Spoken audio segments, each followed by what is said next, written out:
세상에 떠도는 기묘한 괴담들. 첫 번째 이야기, 강원도의 부대. 군대에서 겪은 일입니다. 강원도 전방에 있는 부대에서 군 생활을 했습니다. 1990년대쯤 겪은 일입니다. 저희 부대에서 근무한 지 얼마 안 됐을 때 부대 내에서 실제로 일어났던 일이었죠. 어느 날 부대에 귀신을 본다는 신병이 들어왔어요. 그런데 신병이 전입 온 날부터 중대 간부들 뿐만 아니라 내무반의 모든 병사들이 그 신병을 못마땅하게 생각했습니다. 신병이 귀신을 본다는 얘기를 듣고는 귀신 같은 게 어딨냐며 선임들 상대로 사기를 치는 괘씸한 녀석이라고 생각했던 것 같습니다. 그래서인지 신병은 전입 온 날부터 정신교육 확립이라는 이유로 선임들에게 심한 얼차려를 받았습니다. 부대 사람들의 괴롭힘은 갈수록 심해져서 신병은 어느새 얼굴이 반쪽이 되었고 매일같이 죽을 상을 하고 다녔습니다. 선임병들의 괴롭힘 때문이었는지 신병은 얼마 안 되어서 귀신을 본다는 말이 거짓말이라고 했지만 괴롭힘은 멈추지 않았습니다. 그런 신병이 안타까웠던 저는 몰래 신병을 불러 먹을 것도 사주고 자주 위로를 해주었습니다. 그러다 한 번은 궁금해서 신병과 단둘이 있을 때 정말 귀신이 보이냐고 라고 물어봤습니다. 처음엔 아니라고 부인하던 신병은 자신을 잘 챙겨주던 나에게 마음을 열었던 건지 나중에는 사실은 정말 귀신이 보인다고 털어놓더라고요. 그래서 저는 농담 반 궁금한 마음 반으로 그런 부대 안에도 귀신이 있냐? 어떤 귀신이냐? 여자 귀신 맞냐 등으로 신병에게 이것저것 물어봤습니다. 신병은 당연히 군부대이다 보니 군복을 입은 귀신들이 가장 많고 그 외에 여자 귀신이나 동물 귀신 등 여러 귀신들이 부대 안을 돌아다닌다고 했습니다. 그 이야기에 호기심이 생긴 저는 그럼 우리가 지내는 내무반 안에도 귀신이 있냐? 라고 물었더니 신병은 표정이 안 좋아지며 어린 아이 귀신 하나가 있습니다 라고 하더라고요. 소름 돋았지만 신기했기에 그럼 어린 귀신은 내무반 어디에 있는데 라고 물었더니 그 아이는 항상 같은 자리에만 있습니다 라고 하더라고요. 그 말을 듣는 순간 저는 아이 귀신이 어디에 있는지 물어볼 필요가 없었습니다. 내무반에는 아무도 안 쓰는 방치된 자리가 하나 있는데 이상하게 병사들이 그 자리에서 잠을 자면 아이 목소리가 들리는 꿈이나 가위에 눌렸으니까요. 사실 그 자리엔 특별한 사연이 있었습니다. 아주 오래전 한 병사는 군 생활에 적응을 하지 못해서 결국 자살했고 그 병사에게는 아이가 있었다고 합니다. 남편의 자살 소식을 들은 아내는 충격을 이기지 못하고 자살했고 그때 아이도 함께 동반 자살했다고 합니다. 그 죽은 병사의 자리가 바로 그 자리였습니다. 이 이야기를 듣는 사람은 사실 이상하다 싶을 거예요. 병사가 자살한 것까진 그렇다 치지만 아내와 아이까지 죽은 건 어떻게 알 수 있었나 싶을 겁니다. 하지만 당시 병사가 죽은 걸 육군본부에 보고했는데 육군본부에서는 부대에서 직접 유족들에게 통보를 하라고 했고 사단장은 대대장에게, 대대장은 중대장에게 일을 떠넘겼습니다. 모든 일을 떠넘겨받은 중대장은 소대장을 보낼 수 없었기 때문에 결국 유족에게 연락 후 병사 유품을 챙겨 그 집으로 찾아갔는데 아내와 아이가 죽어 있었다고 합니다. 가장 중요한 건 그 방치되어 있는 자리를 신병이 쓰고 있었다는 것입니다. 그래서 저는 너는 그 자리에서 자는데 괜찮냐고 물었더니 신병이 처음엔 괜찮았는데 며칠 전부터는 심한 가위에 눌리고 있고 날이 갈수록 아이의 울음소리가 커지고 있다고 하더라고요. 저는 그 이야기를 듣자마자 소름이 돋아서 옷 괜찮아질 거라고 힘내라고 위로해줬습니다. 더 이상 방법이 없었으니까요. 그렇게 며칠 후 주말에 저는 신병을 찾았는데 아무리 찾아도 신병이 안 보였습니다. 다른 선임들에게 신병이 없어졌다고 하면 혼날게 뻔했기 때문에 혼자 이곳저곳을 뒤지고 있었답니다. 그러다 내무반 뒤쪽으로 좀 걸어가면 나오는 폐초소가 갑자기 생각이 났는데 그곳은 작은 저수지 옆에 있는 곳이었고 평소 사람들이 가지 않는 곳이었습니다. 혹시나 해서 그곳으로 가보니 신병이 쪼그려 앉아 울고 있더라고요. 너 왜 여기서 울고 있어? 라고 물어봤더니 신병이 몸을 벌벌 떨면서 자기 큰일 난 것 같다고 막 울더라고요. 무슨 일이냐고 물었더니 신병이 어젯밤 꿈을 꿨는데 이번에는 가위에 눌린 게 아니라 유체 이탈을 했다고 하더라고요. 신병은 귀신을 보는 건 익숙해졌지만 유체 이탈은 처음이라 뭐지 싶어 자신이 자는 모습을 가만히 쳐다보는데 밖에서 아이 우는 소리가 들리더랍니다. 그 소리를 따라 나가보니 웬 남자아이 하나가 내무반 앞 돌계단에 앉아 무릎에 얼굴을 파묻은 채 서럽게 울고 있더랍니다. 신병이 그 아이에게 왜 여기서 울고 있는 거요? 라고 물었더니 아이가 울음을 뚝 그치더랍니다. 신병이 다시 꼬마야 여기서 혼자 뭐해? 왜 울어? 하고 머리를 쓰다듬어 주려고 손을 뻗었는데 갑자기 아이가 고개를 들어 신병을 빤히 쳐다보더랍니다. 그리고는 아저씨는 어디에서 자고 있어요? 라고 물었고 신병은 아무 생각 없이 네모반을 가리키며 저기서 자고 있다고 라고 말했다고 합니다. 그 말이 끝나기가 무섭게 아이가 벌떡 일어나더니 미친 듯이 웃으면서 네모반으로 달려가더래요. 아이가 네모반 문을 여는 순간 아차 싶어서 아이를 붙잡으러 뛰어갔지만 그 순간 잠에서 깨어났다고 합니다. 이야기를 다 들은 저는 별거 아닌 꿈 때문에 남자가 숨어서 울고 있냐고 신병을 꾸짖었습니다. 신병은 그제서야 진정이 됐는지 죄송합니다 라고 하더니 사과하고 같이 네모반으로 돌아갔다고 합니다. 그리고 그날 새벽은 난리도 아니었습니다. 갑자기 신병이 미친 듯이 어린아이가 웃는 소리를 내며 자는 병사들을 다 깨우더니 네모반에서 온갖 난동을 부리더니 폐초소 쪽으로 달려가서는 저수지에 머리를 박고 죽었다고 합니다. 그런데 그 신병을 잘 챙겨줬던 저도 신병과 있었던 이야기를 다 털어놓은 후 무슨 일이 있었는지 정신이 온전치 못하게 되어 부대에서 의가사 전역을 시켜줬었습니다. 나중에 정신과 치료가 끝난 후 들은 이야기이지만 그 네모반은 한동안 폐쇄되었고 신병이 죽은 저수지는 흙으로 다 메우고 폐초소도 철거되었다고 하더라고요. 두 번째 이야기, 정전. 비가 수없이 내리던 어느 날 뭔가 잘못된 건지 건물이 정전되었습니다. 그렇게 학원 수업은 진행이 되지 못하고 집으로 향했습니다. 저희 집은 조금 오래된 복도식 아파트였는데 아파트 문 중간에 동그란 유리 같은 거 아시죠? 안에서 보면 밖에 누가 왔는지 알 수 있는 조그만 부분 보셨을 거라 생각합니다. 그때 유리질이 안 좋았는지 알 수는 없지만 밖에서도 아니 훤히 들여다 보였습니다. 저희 집 층에는 귀신이 나온다고 소문이 난 복도 끝쪽에 집이 있었어요.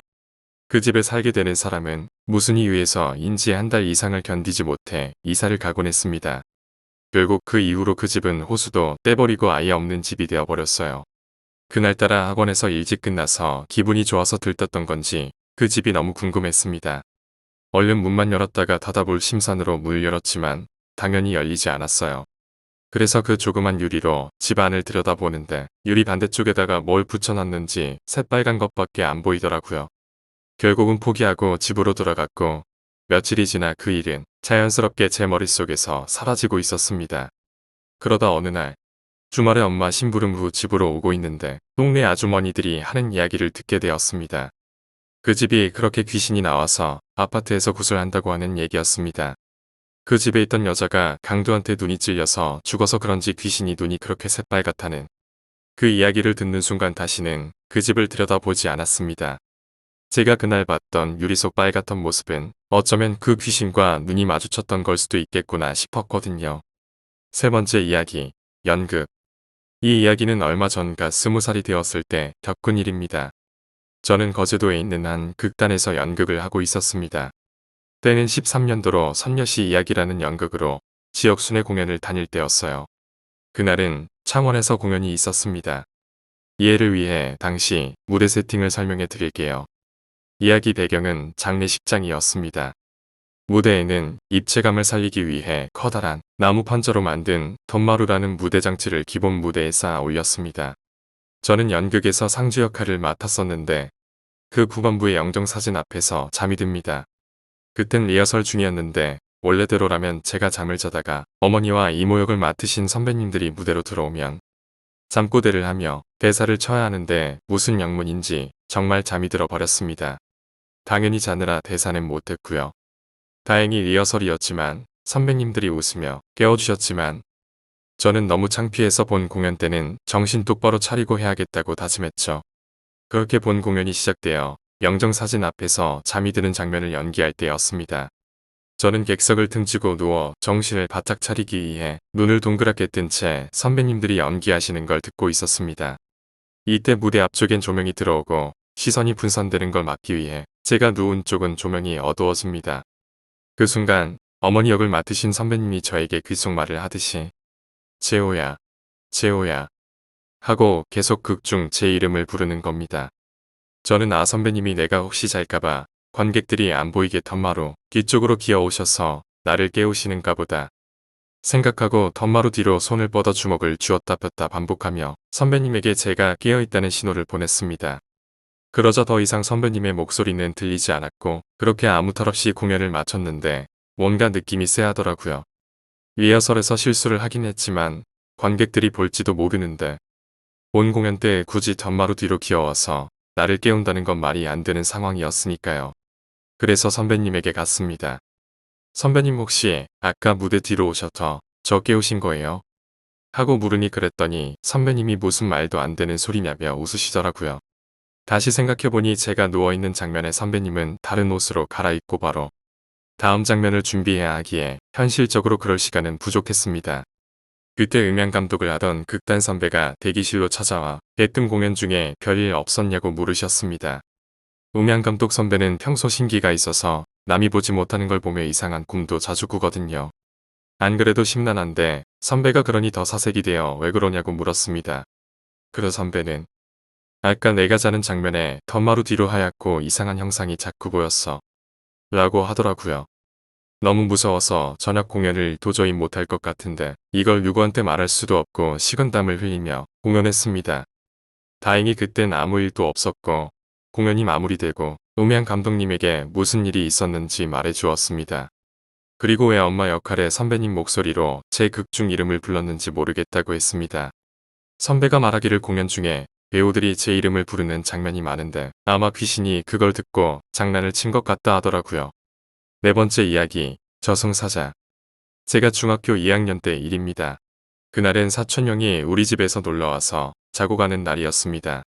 밤 늦게까지 재밌게 놀 때가 자려고 할 때쯤이었는데 우리 집은 방은 많은데 방이 좁았기에 오랜만에 사촌형이랑 이야기하면서 자기 위해 동생, 나, 사촌형이 거실에서 자기 위에 누웠습니다. 우리 아버지는 더위를 많이 타시는 편이라 여름엔 방이 답답하다고 거실에서 주무시는데 그날 아버지께서는 우리한테 자리를 내주고 베란다 앞쪽에다 자리를 잡으셨습니다. 아버지는 우리보다 조금 더 일찍 잠에 드셨고 저희는 이런저런 이야기를 하며 밤이 깊어가고 있었습니다. 그렇게 잠이 들려 하는데 정체불명의 소리가 들렸고 애기 옹알이 소리 같기도 한 소리가 나서 둘러보니 아버지의 잠꼬대였습니다. 그래서 저희도 모르게 이상한 소리를 내는 아버지를 보며 웃었어요. 계속 이상한 소리를 내셨고 처음에는 웃었던 저희도 식은땀까지 흘리며 절박한 듯한 목소리에 기분이 이상해졌습니다.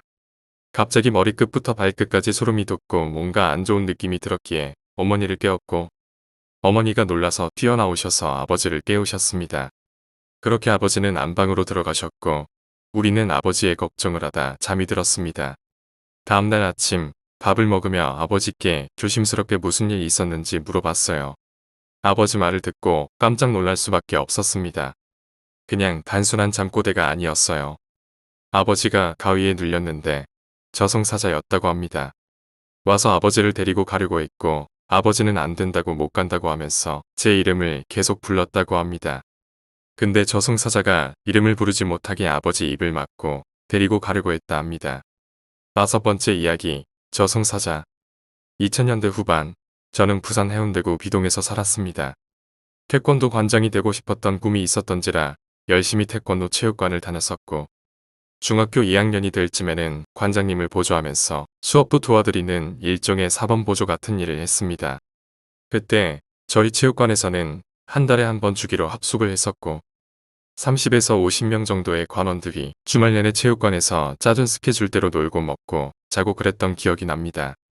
여름철 합숙 첫날 일정의 마무리는 동네 근처 S공동묘지에 다 같이 가서 담력 훈련을 했습니다. 입구에는 화장터가 있었고 낮은 산을 낀 공원과 같은 묘지였습니다.